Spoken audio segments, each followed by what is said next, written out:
is Ajit here. I'll be quickly walking through one of my articles published in AgileConnection some time back. The article title says The 4 C's of Managing the Distributed Agile Team. C here represents the subtle controls that a Scrum Master should exercise while working with the distributed Agile teams.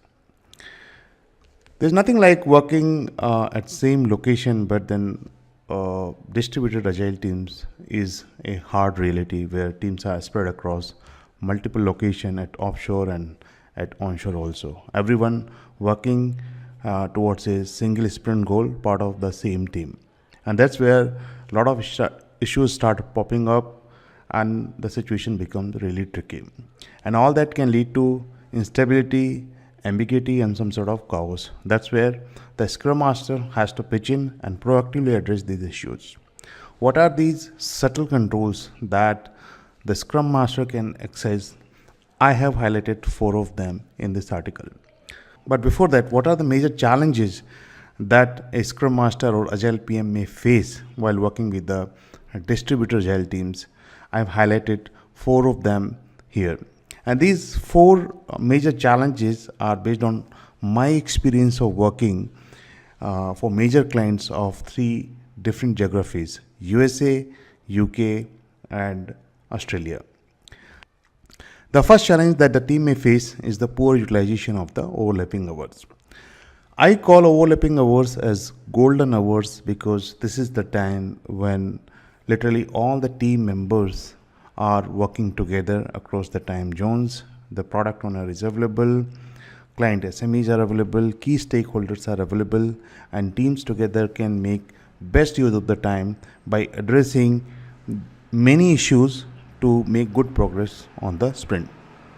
But what if a team sets their own priorities and develop creative differences, which eventually results to lack of focused discussion during these overlapping hours?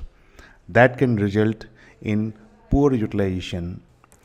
Second major challenge is commonality of purpose being get diluted.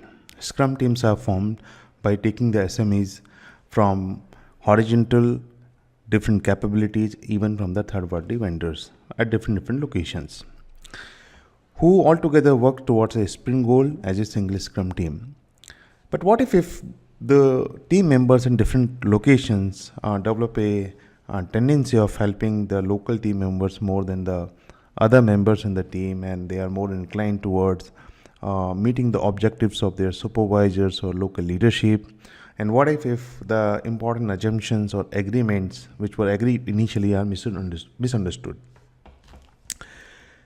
The third major challenge that is faced in the distributed Agile setup is the self-organizing behavior of the team is compromised. In the distributed Agile model, teams are supposed to be highly self-organized because of the cross-team dependencies, because of high amount of coordination is involved in this. Take an example where onshore developer is working on a very critical piece of code with the help of the client, and he's supposed to hand over that code to the on-site offshore team so that the team can build upon that code to complete the story. Now, if that on-site developer leaves for the day without informing the team or without submitting the code in the Git or version control tools, then that leaves the offshore team to work on some other priority work rather than the one that they were expecting. Similarly, cases where hours are not updated end of the day, agreements made between the teams are not followed, are all behaviors which compromises the self-organizing aspect of the team. Lack of team expression and participation is the 4th major challenge that the distributed Agile teams face. And this is because the team members may be coming from different cultural background, their English may not be good, English may not be their natural language, and some of them, even they are good at the language, but then they have the mob mentality wherein they do not want to be part of the decision making process but want to follow whosoever is making the decisions. Now, how can these issues can be addressed? If you refer back the Harvard Business Review article, The New Product Development Game, in which Hirotaka Takeuchi and Ikujiro Nonaka highlighted the need for the subtle control, which is where they recommended that the management works like a rugby coach from outside to help team set up some controls to achieve their goal. What are these subtle controls? The first subtle control is the checkpoints for the team's daily. This checkpointing meeting is different than the daily Scrum meeting. Daily Scrum meeting is more formal, and this meeting is very informal, which can be time boxed to the 10-minute. This meeting should be held when one of the team is dispersing for the day and other team will continue.